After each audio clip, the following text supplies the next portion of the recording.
Subscribe to our YouTube channel and press the bell icon to get the latest updates. It's been just over 100 days since the lockdown first started, and as you would expect, there are controversies, there are disappointments, there are also many positives.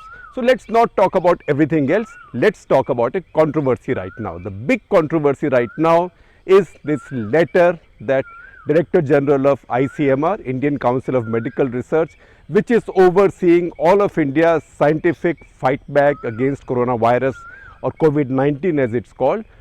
He wrote to 12 medical centers in the country, 12 preeminent medical centers, where an indigenously developed vaccine candidate is going to be put on trial on stage 1 and 2. In that letter, he said that this is a very promising candidate vaccine. This should be fast forwarded. Everybody wants an early vaccine, and that too an Indian vaccine. Frankly, I don't know why we prefer to use indigenous to Indian, whether it's armaments or it's vaccines or it's anything, it's Indian. So he put his weight behind it, and he also said that the objective is, the target is to release it for public use, public health use by August 15, which is Independence Day. That created a furor and a controversy that how can you develop a vaccine for a disease for which no vaccine exists on a deadline, that to a deadline of a single date, not a year, not saying I'll have a vaccine by 2022 or 2021 or 3, but a precise date, and that to a date less than 6 weeks away. So if you will see it on the surface, this would look quite troublesome. Now, as you would expect, there was a lot of controversy.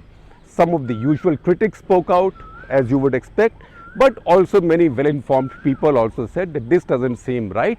Many preeminent experts and academics, both in biotechnology and epidemiology, spoke out in India and overseas.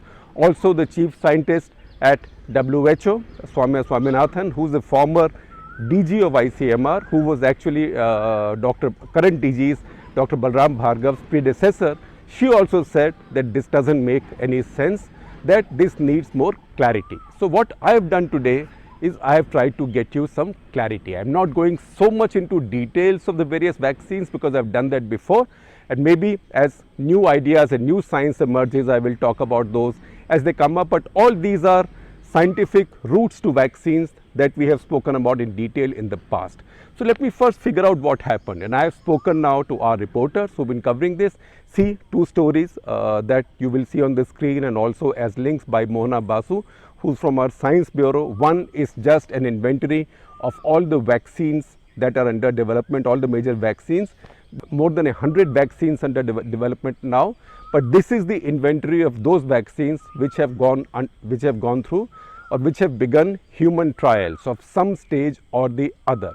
And the second is, how does this Indian or indigenous or in my book Indian vaccine, which is being produced or worked on by this firm in Bangalore called Bharat Biotech, in collaboration with Indian Council of Medical Research and National Institute of Virology in Pune, how does that work? So those two stories you check out for more details. Now, when this controversy broke, as you would expect, in fact faster than you would expect from this government, because usually they don't bother so much about clarifying things if there is a controversy in the media. So they issued a statement which actually was longer than the original letter by Dr. Bhargav, which caused the controversy, and both letters I am giving you the link, so if you can read both letters, plus you will see them on the screen also. So once you read the original letter of Dr. Bhargav and the second ICMR press release, here are the 4 highlights that I see in this. Number 1, that definitely ICMR and Government of India want to fast track vaccine development. Number 2, they are claiming that while they want to fast track it, they are not going to violate or undercut any international standards. In fact, I have been told by people at the highest level in ICMR and Ministry of Health that no matter what happens, we will not cut corners it's a claim that's been made to me. Number 3, this statement says, please don't cast aspersions on us as scientists because we are not quacks. They don't use the word quacks, that we are reputed scientists. We will not do something which is unscientific. So, this maybe comes also as a response to the coronal controversy that Baba Ramdev's Patanjali started, and a lot of people said that, oh, if Baba Ramdev can produce medication just like that, maybe somebody can produce a vaccine also just like that, or nobody can produce a vaccine just like that unless you have, I'm sorry to use that expression, but it's so convenient. You see it written behind trucks in the north, particularly in Punjab, it says Babe di full kripa. So Baba Ramdev can have, that coronel can have Babe di full kripa behind it and still not convince anybody, but you can't produce a modern vaccine on the basis of Babe di full kripa. So it needs to go through a full scientific process, and the second statement from ICMR seems to assert that this will go through full scientific process. And then it goes on to say that, look, you must understand that what we have seen so far is very promising result from our clinical studies. Now these clinical studies, as I understand, have taken place not just in the lab, in test tube, if I may say so for simplicity, but also on small animals, that is rats, mice, rabbits. And those studies are being done not just by Bharat Biotech, those are being done by National Institute of Virology, those are also being done quite extensively by ICMR, which has very good scientists, and they've been working on it. In fact, again, people in the ICMR at the very top tell me that they've been working on this non-stop 24/7 for more than 150 days now, because this was taken as something on a mission mode right away in the very beginning. Now, how does this vaccine work and how is it different from others? So, once again, not going into the intricacies of science, I will tell you that at this point, 4 vaccines have been cleared for human trials in India. This is not the only one.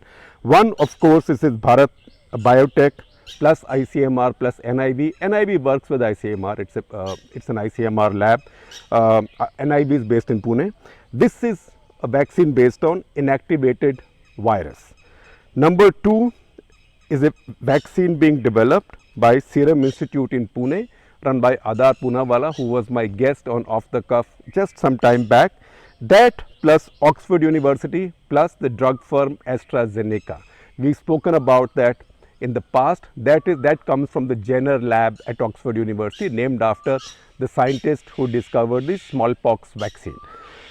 So that is an adenovirus vaccine. It picks up an adenovirus which causes a common cold like illness in the chimpanzee and gets the coronavirus spike protein, I'm oversimplifying it, riding on it. So once it's injected in your body thinks that this is dangerous, this is an infection, this is coronavirus or COVID-19 injection, and starts producing antibodies to fight it. So you have the antibodies when you actually get hit by a real virus. And remember, this is way ahead of others on the safety curve, because this same vaccine and same technology and same method has been tried for Ebola in the past. So because it's been tried like that and found safe, so the safety study is presumed to have taken place already over many years. Third is also a vaccine under development at Serum Institute. This is with a foreign firm called Novavax. This is Novavax plus Serum Institute, and this is a genetically engineered virus. I will talk briefly about it a bit later. And then there is a vaccine being developed by an Indian firm, Zydus Cadila. Now, Cadila is working on a DNA vaccine. So, all these 4 vaccines have been given permission by the Indian regulators for phase 1 and 2 clinical trials. So, there are 4 vaccines, not 1, but there is a catch to which I will come towards the conclusion of this chat. Now, what is each one of these vaccines? The Bharat Biotech vaccine, behind which now ICMR has put its weight, It gets the virus from NIV, National Institute of Virology, separated the viral strain found in India, essentially two strains. One came to India from Tehran, one came to India from, say, Milan, from Italy. They separated both. They found what might be a typical Indian viral strain and transferred, as it's been described to me, several liters of it to Bharat Biotech to work on. Then Bharat Biotech can further increase the volume of that virus, the virus supply they've got, by using something called a Vero cell line. Now, what's a Vero cell line? Vero cell line is a kind of cells that allow a virus to replicate in themselves. Why Vero cell line? This is something that two Japanese scientists discovered in 1962 at the University of Chiba, in fact on 27th of March 1962, from the epithelial lining of the kidneys of the African green monkey. So, why did they call it Vero cell line? Cell line, as you know, it's a line of cells in which then you can grow pathogens. Vero came from Verdo Reno, which is Esperanto for green kidney, and also in Esperanto the language, Vero means the truth. So, that's how Vero came. So, Vero cell line. Now, Bharat Biotech has worked with Vero cell line for many other vaccines. It's a method that's been used for a long time, and it's a method that's been perfected. Once you do that, then you kill the virus, and once you kill the virus, then you use it with an adjuvant. Now, what is an adjuvant? Adjuvant is an expression that comes from Latin origin, which is adjuvare. Now, what adjuvare means is that something that helps or something that enhances. So, you use your virus and add adjuvare or an adjuvant to it, which makes the feeling of a new infection in the body much stronger. So, body's immune reaction becomes much more vigorous. Once again, this is not some dangerous, mysterious new chemical. The adjuvant used there is just very familiar aluminum potassium sulfate, and if that sounds like a chemical, all this is alum, or what in Hindi or Punjabi or most Indian languages, most North Indian languages, we might call fitkari. What it's called in other languages, I don't know. It's an astringent. A lot of people use it after shaving. You rub it on your face. It also goes into deodorants because it's an astringent, and it's used in many other practices. It's also used in cooking. It's also used in pickles. So, it's your simple old fitkari alum. That is an adjuvant that's been used for this function in many vaccines.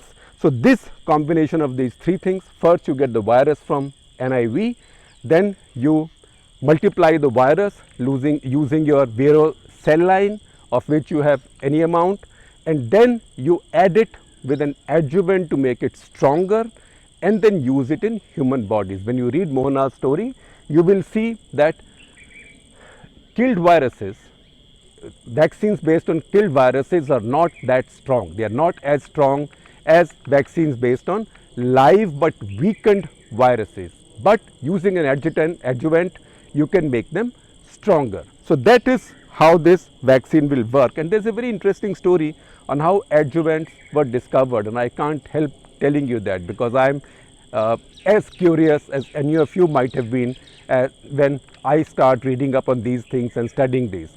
So, when the early vaccines came in more than 100 years ago, people found that some batches of vaccines were more effective than the rest. Then they thought that maybe those vaccines were in contaminated containers. So, they started really cleaning up the containers. When they cleaned up the containers, they found the vaccines in those batches in really clean containers were actually even less effective. And then they found that vaccines that came from less clean containers or production lines, some of those were more effective, and then they worked backwards to see what is it that makes them more effective, and that's when they found those substances in contaminants which were later identified as adjuvants, and that's how adjuvants came into being. So that is something that I learned just now. Now, when Bharat Biotech submitted its application, because there is a regulatory process for human tests, they said that they will enroll their test volunteers by July 13. And so this application has to be made on, or this fact has to be registered with CTRI, what is Clinical Trial Registry of India. They did that, put the date of July 13. This new ICMR letter says no, you start by July 7. So they've cut it by a week, not an outrage, but they've cut it by a week. So that is the effective change now. This letter has gone to, as I told you, 12 sites, 12 preeminent government run hospitals where these trials will take place. This has also got clearance for phase 1 and 2 trial from Central Drug Standards and Control Organization, that is CDSCO. The original application from Bharat Biotech said that their stage 1 and 2 trial will take them 15 months. That is the traditional period that anybody applying for clearance would put in. But as we know around the world, and that's been explained to me by people in the ICMR and our higher authorities, around the world, every country is now fast tracking these processes. So animal studies and phase 1 and phase 2 trials can both go on simultaneously. As I told you, this vaccine has already gone through studies on small animals, that is rats, mice, rabbits or mammals.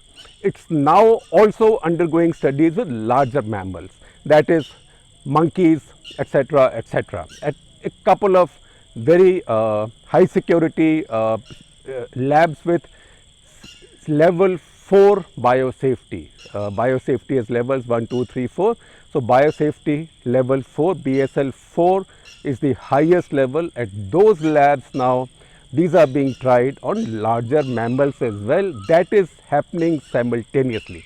Traditionally, phase 1 is only to see safety over a small sample of people.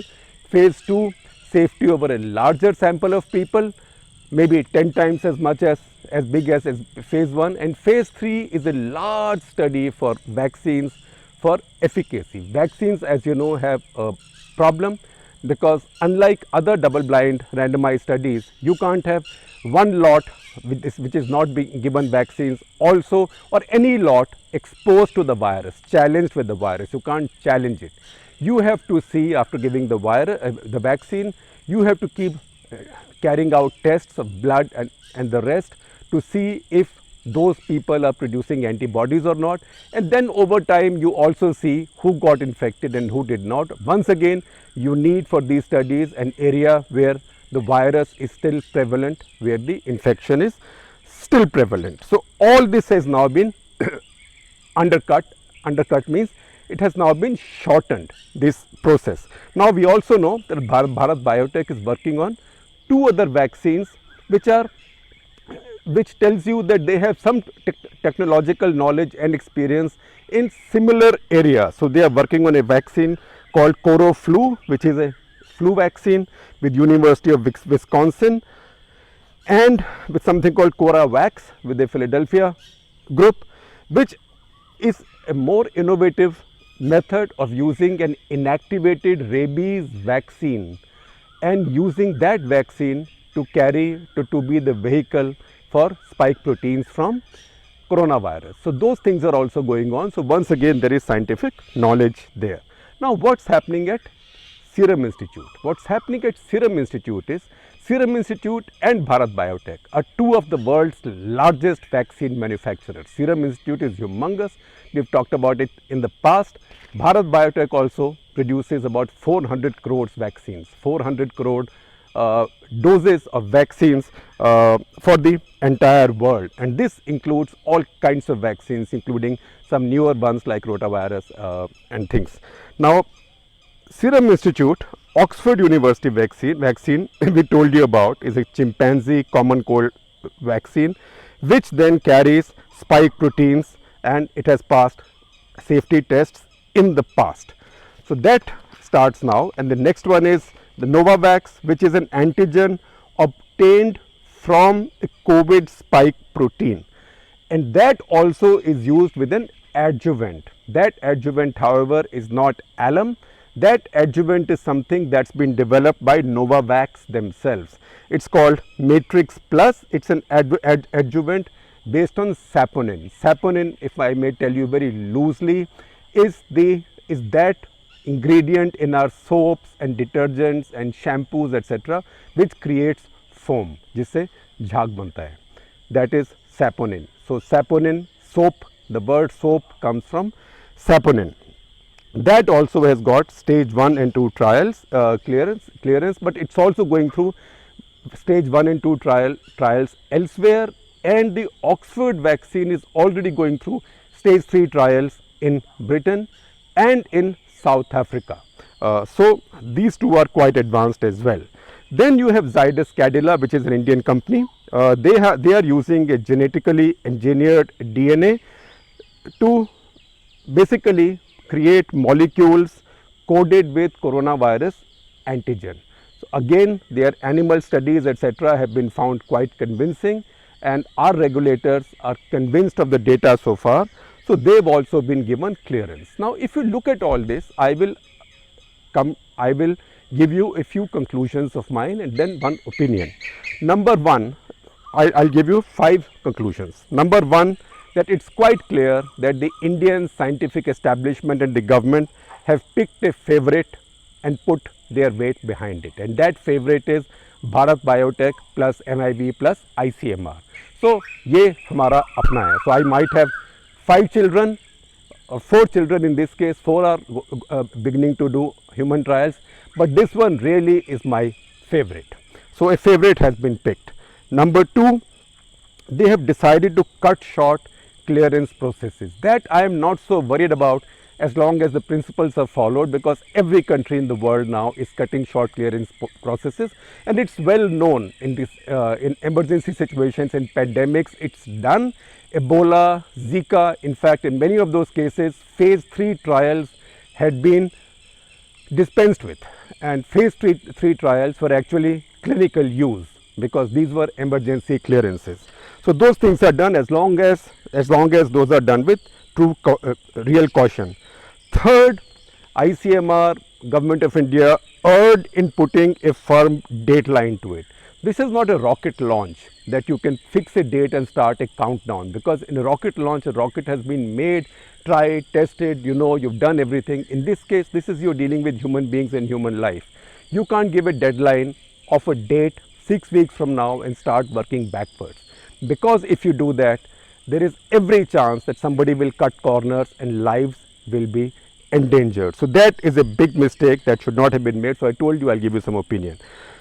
4, they have somehow not fully made space in their communication for risk of failure, because drug development, even more than that, vaccine development, this has to be approached with a very high degree of suspicion. You have to be willing to accept failure, because if you put too much of a stake in the success of something, then what happens if it fails? Once again, you don't want any research, any results being seen a little bit this way or that way, or tweaked a little bit this way or that way. This is not a question of trust. This is a question for everybody to leave space for themselves for maneuver. And 5th, you can see that once again Indian system is quite ready to waive, and I say this with care, waive phase 3 trials and allow this vaccine to go into the public health system, at least at some large level, maybe in selected populations, maybe in some containment zones, before traditional phase 3 trials are done. Because now there is a precedent set next door in China, and that precedent has been set by a company called CanSino or CanSino. Can stands for Canada, Sino for China. The Chinese language translation, these words would stand for, I think, health, trust, etc., etc. This is a kind of a joint venture, but more driven by the Chinese now. It has passed phase 1 and 2. That study has been published in Lancet. It has many good findings. It has some doubts. So they are improving the vaccine. And how are they doing the phase 3 trial? They are now trying for clearances for phase 3 trial in Canada, but at the same time they have cleared it for use by soldiers of the Chinese PLA, and that becomes a live clinical phase 3 trial. Now you may say, how can you do this to your soldiers? But this is emergency time and the Chinese have set a precedent. Having said this to you, I will also tell you a little bit of a sidelight that the Chinese scientist involved with this is a woman called Chen Wei. Chen Wei is a Major General of PLA, Chinese PLA, and she's been heading the Institute of Biotechnology in the Chinese Academy of Military Medical Sciences. She was involved in Ebola vaccine development as well, and in fact made her fame at that point by claiming that before putting out her vaccine for trial, she had given it for 2 months to her own 4-year-old son by herself. She was so sure of her vaccine. True or not, it may be apocryphal, but it's also true that, remember that movies we had told you about, China's Rambo 1, Rambo 2, Rocky, etc., etc. So they had that series called Wolf Warrior. So in Wolf Warrior 2, there's a woman scientist who discovers a vaccine for Ebola. That character, I read, is probably based on her. So once again, I am sharing with you a story from Bloomberg talking about this in detail. So this is where we stand now, a little over 100 days after the first lockdown.